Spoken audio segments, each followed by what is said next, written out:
Хүн гадаадад амьдарч суралцахдаа их хэл илгэн нутгаа илүү ихээр санаж өгүүлдэг. Энэ нь тэднийг их хэл өв соёлоо үр хүүхдэд өвлүүлэх хүсэл эрмэлзлээр амьдрахад хүргэдэг. Их нутагтайгаа зүрх сэтгэлээрээ холбогдсон ч их хэлээрээ ярьж чадахгүй бол монгол хүн гэдэг утгаа алдна гэж үздэг монгол эцэг эхчүүд өөрсдийн боломжоороо өв соёл их хэлээ хадгалахын төлөө хичээл зүтгэл гаргаж байна. Энэ хичээл зүтгэлийн нэгэн тод жишээ нь Америкийн нэгдсэн улсын Сан Францискод амьдардаг монгол иргэдийн үйл ажиллагаа юм. Улаанбаатар хотод үйлчлэгийн газруудын ихэнх хаяг гадны хэл дээр бичигдсэн байдаг. Энэ гадаадын иргэдэд үйлчлүүлэхэд төхөмтэй мэт боловч нөгөө талаас даяарчлал, дангаарчлалын онцлогоо алдахад хүргэж байна гэж зарим хүн үздэг.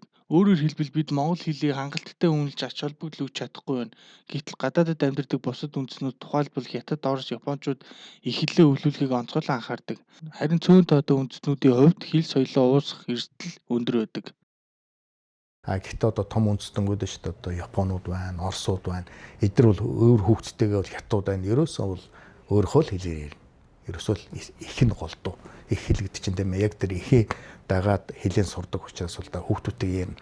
Тэгээ манайхан бол ургуул дэвсээд ингээд өөрөөхөө хагас дутуу хэлээр ингээд хүүхдүүдтэйгээ ярьж агаад тэгээ монгол хэлийг бүр байхгүй болгож байна. Америкууд ч хэлдэг шүү дээ. Одоо ингээд Аазуудыг юу ямар хүмүүс ингэ тэгэхээр гадил банана гэж байгаа байхгүй. Ингээд харахад шар. Тэгээд хуулаад үсгээр цагаан. Тэгээд оюун санаа бүх юм нь одоо энэ цагаануудыг дагаад ав адилхан болцсон. Гадна талаас харахад бол альсан шар харагдаад байдаг. Энэ бол ерөөсөө бол энэ юу гэж гадил хүмүүс гэж, банана хүмүүс гэж. Одоо тэгэхэр чинь бол энэ том тугаан дотор ороод энэ олон үндэсний газар уусгаад хайлаад байхгүй болчихно.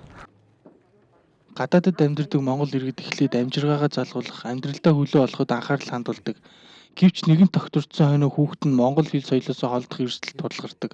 Иймээс тэд түр хүүхдүүддээ их хэл өв соёлоо өвлүүлэхийн тулд олон төрлийн арга хэрэгэлдэг. Нэгдүгээрт бол хүүхдээ ерөөсөө ямар ч гадаад үг оруулж ярьж болохгүй. Гадаад үг оруулаад хүүхэд нь бол ярьж болно. Тэр чинь тэр орчинд байгаа юм чинь. Тэр оруулж өсөг нөө миний хүү энэ үг чинь ийм утгатай ингэж хэлдэг шүү. Монголоор айлгтаа ингэж хэлээрээ. Жоох л хүүхдээ ажиллах хэрэгтэй байхгүй. Жохон сэтгэл гаргаад тэгэл бүх юм чинь нөө сэтгэлээрээ шүү дээ, тийм ээ. Тийм учраас бол ингээд аяндаа тэр хүүхэд чинь хүлээж аваад идэм билээ. Ингээд сонсож байгаа мэддэхгүй. Заавал тэрий чинь тэг ингэж дахиад хилээдэх гээд ахын байхгүй. Ингээд яваад байтал тэр нэг хүүхэд чинь юмыг хүлээж авахдаа тэр ерөөсөө нэг сонсоод хүлээж авдсан байх л шүү дээ. Миний охин буянзээ болохоор Америкийн нэгдсэн улсын Сан Франциско хотод одоо 2015 онд төрсөн. Одоо би одоо маш их баяртай байдаг нэгэн зүйл гэх юм бол би охиноо төрснөөс нь хойш монгол хүн болох гээд 9 жил би зүтгэсэн. За энэ хугацаанд гэх юм бол орой олгоо унтахынхаа өмнө битээр монгол үлгэрээ ярьдаг тий. Охиндоо монгол үлгэр ярьдаг, монгол үсгээ, монгол шүлэг дуу бүгдийг зааж өгдөг. За энэс гадна одоо Сан Франциско хот биеэрэд байдаг. Амун агшта бүжгийн дугууланд өгснөөрөө би маш их баяртай байдаг. Америк улсад 24 жил амьдарч байгаа Цэдэн ишийн их туяа сүүлийн 20 жилийн хугацаанд монгол өв соёлыг түгээн дэлгэрүүлэх хүүхдүүдэд өвлүүлэхэд зориулжээ. Тэрээр сүүлийн 3 жилд Сан Францискод Монголын урлаг соёлын төвийг байгуулсан байна. Энэхүү соёлын төвд морин хуур, монгол хэл бичгийн сургалт, Монголын уран зураг, урлалын чиглэлээр 8 багш ажилладаг. Тусдуу 3 жилийн өмнө 5 хүүхэдтэй үйл ажиллагаа эхэлсэн бол одоо 25 хүүхдийг хамруулж байна. Ирэх жил 100 хүүхэд хамрагдах зорилго тавьжээ. Түүнчлэн Монголоос морин хуурын багшийг гэрээгээр авчиж сургалт явуулахаар төлөвлөж байна. Уг багш удахгүй виза авчихсан ирэхээр болжээ. Зургийн хичээл орохоор төлөвлөж байгаа. За яагаад энэ хүүхдүүдэд монгол хэлийг заах гээд энэ Америк улсад монгол хэл ямар хэрэгтэй ингэ зарим хүмүүс бас асуудаг. Хэдийгээр бид нэр Америкийн нэгдсэн улсад англи хэлээр сурч соёлжиж төлөвшөж байгаа ч гэсэн бид нар бас зүрхэндээ сэтгэлдээ монгол хүмүүс. Тийм учраас энэ монгол гэдэг жинхэнэ нэр үндэснээ бахархал үндэс яс угсаага бид нар авч явахын тулд энэ хүүхдүүдийг сэтгэлгээгээр нь монгол руу татахын тулд монгол хэлийг заахаар ингэж чармаан ажиллаж байна.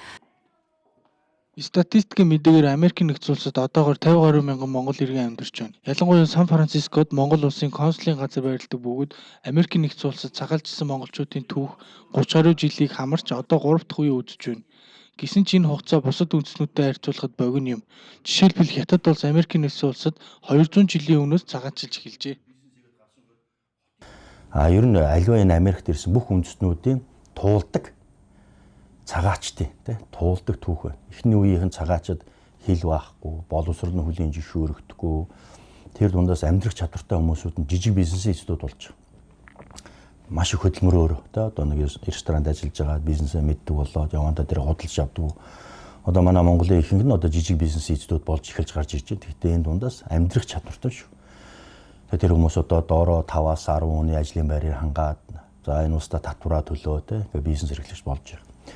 Тэдгээрийн хүүхдүүд нь ахлах сургууль сураад, коллежид сураад, их сургууль сураад одоо оффист ажиллаж эхэлж байна. Тэдний ач зээнэр нь одоо яг авж байгаа бидний 3 дахь үеийнхэн маань бага сургуулаасаа дунд сургууль, ахлах сургууль, их сургууль ингээд одоо мэргэжлийн профешнл болж явж байгаа энэ бүх зүй тогтлыг монголчууд цагаачтын туулсан түүхийг туулаад явж байгаа.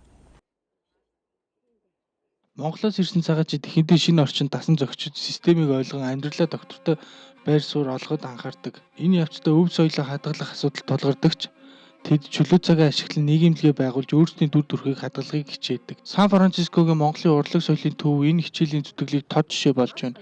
Эцэст нь хэлэхэд гадаадд амьдарч буй монголчуудын их хэл өв соёлоо хадгалахын төлөө хүчин чармаалтан зөвхөн тэдний хүүхдүүд төдийгүй Монголын өвд томоохон өв нэмэр оруулж байна. Энэ нь монгол хүн бүрт уран зориг өгч их хэл соёлоо үн цэнтэй болгохын чухлыг саналдаг.